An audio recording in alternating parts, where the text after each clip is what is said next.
किस राज्य के 3 बौद्ध स्थल रत्नागिरी, उदयगिरी और ललितगिरी को यूनेस्को विश्व धरोहर की संभावित सूची में शामिल दोस्तों किया गया? ठीक है, देखिए यूनेस्को विश्व धरोहर जो है, यूनेस्को विश्व धरोहर की संभावित सूची की बात करते हैं तो टेंटेटिव लिस्ट कहते हैं इसको ना। यूनेस्को जो वर्ल्ड हेरिटेज आपकी उसकी दोस्तों आपकी कौन सी लिस्ट होती है? उसकी होती है टेंटेटिव लिस्ट। कौन सी होती है? टेंटेटिव लिस्ट होती है। एक्चुअली में अब इस लिस्ट में जो शामिल हो जाएंगे भविष्य में जब भी यूनेस्को विश्व धरोहर की बैठक होगी उसमें किसको वर्ल्ड हेरिटेज बनाना है वो इसी लिस्ट से तय होने वाला है। ठीक है, तो एक तरह से ये नॉमिनेशन टाइप मान लीजिए। इस लिस्ट में जो नाम शामिल होंगे 50, 60, 70, 80, 100 पूरे विश्व के अंदर, उनमें से कौन 4, 5 नाम, 10 नाम जो है वो वर्ल्ड हेरिटेज बनेंगे, वो तय होंगे। तो इस लिस्ट में कौन शामिल हो गए? इसकी जो टेंटेटिव लिस्ट आपके उसमें दोस्तों भारत के 3 बौद्ध स्थान जो है, भारत के 3 बौद्ध स्थान इनको शामिल कर लिया गया। ठीक है, भारत के 3 जो बौद्ध स्थान आपके इसमें से एक लिखना कौन सा है? रत्नागिरी दोस्तों आपके, रत्नागिरी। एक का नाम है आपके उदयगिरी लिखना, उदयगिरी। और एक का नाम लिखिएगा आपके ललितगिरी। क्या नाम है? ललितगिरी। ठीक है, तो 3 गिरी है हमारे, 3 गिरी है, रत्नागिरी, उदयगिरी, ललितगिरी। अगला क्वेश्चन आपके सामने अगर सवाल पूछूं आपसे दोस्तों, रत्नागिरी, उदयगिरी, ललितगिरी तीनों है कहां पर? तीनों के तीनों आपके ओडिशा के अंदर। कहां पर है? तीनों की तीनों ओडिशा जो है यहां पर स्थित है, ये आपको ध्यान रखना है। ठीक है, तीनों है दोस्तों कहां पर? ओडिशा के अंदर। ठीक है, ये तीन एक्चुअली में बौद्ध धर्म के 3 संप्रदाय थे, आपके महायान, हीनयान और वज्रयान,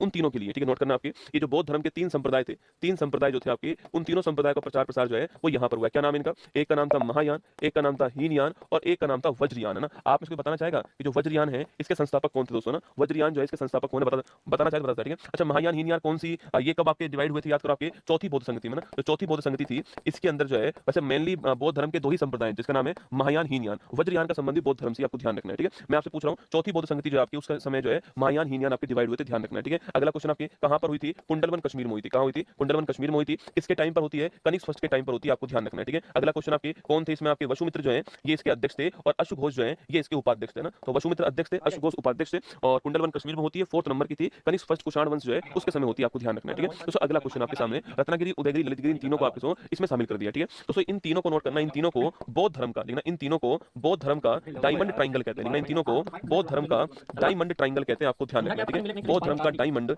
ट्रायंगल कहते हैं, आपको ध्यान रखना है ना। तो इन तीनों को बौद्ध धर्म का डायमंड ट्रायंगल, बड़ा अच्छा क्वेश्चन है। बौद्ध धर्म का डायमंड ट्रायंगल कहते हैं किसको? रत्नागिरी, ललितगिरी और आपके उदयगिरी, आपको ध्यान रखना है। तो इन तीनों को बौद्ध धर्म का डायमंड ट्रायंगल जो कहा जाता है, नोट कीजिएगा। ठीक है, रत्नागिरी दोस्तों नाम से स्पष्ट है, रत्न मतलब दोस्तों आपके आभूषण, कीमती पत्थर, तो कीमती पत्थर की पहाड़ी जो रत्नागिरी हो गई। उदयगिरी पूछूं आपसे, उगते हुए सूरज की पहाड़ी उदयगिरी हो गई आपके, और ललितगिरी पूछे आपसे लाल पहाड़ी। ठीक है, आप चाहो तो इन तीनों के बारे में लिख दीजिएगा। ये तो दोस्तों आपके लाल पहाड़ी हो गई लिखना, ये लाल पहाड़ी इसका अर्थ हो गया। ये आपके उगते हुए सूरज की पहाड़ी, उगते हुए सूरज की पहाड़ी हो गई लिखना, और ये आपके कीमती पत्थर की पहाड़ी रत्नागिरी। ठीक है, कीमती पत्थर की जो पहाड़ी है ये रत्नागिरी हो गई, आपको ध्यान रखना है। इन तीनों में सबसे बड़ा कौन सा दोस्तों आपके पूछूं आपसे, तो रत्नागिरी जो है इन तीनों में सबसे बड़ा है। ठीक है, सवाल पूछे इन तीनों में सबसे बड़ा कौन सा है, तो रत्नागिरी जो है आपके सबसे बड़ा स्थान है, ये आपको ध्यान रखना है। ठीक है, ये ओडिशा में किस डिस्ट्रिक्ट के अंदर? आपके जाजपुर डिस्ट्रिक्ट के अंदर। ठीक है, ओडिशा में जाजपुर डिस्ट्रिक्ट जो है यहाँ पर है, और जाजपुर के अंदर भी आपकी नदी पूछू कौन सी? आपके केलुआ नदी। कौन सी नदी है? केलुआ नदी किनारे। ठीक है, तो जाजपुर में जो केलुआ नदी है इसके किनारे पर जाजपुर के अंदर सबसे बड़ा जो स्थल आपका रत्नागिरी है, ये भी आपको ध्यान रखना है। तो लिखो answer Odisha, option number C संभावित सूची के अंदर आ चुका है, ऑप्शन नंबर सी। ठीक है, वहीं दोस्तों हमारा एक लिखना आपके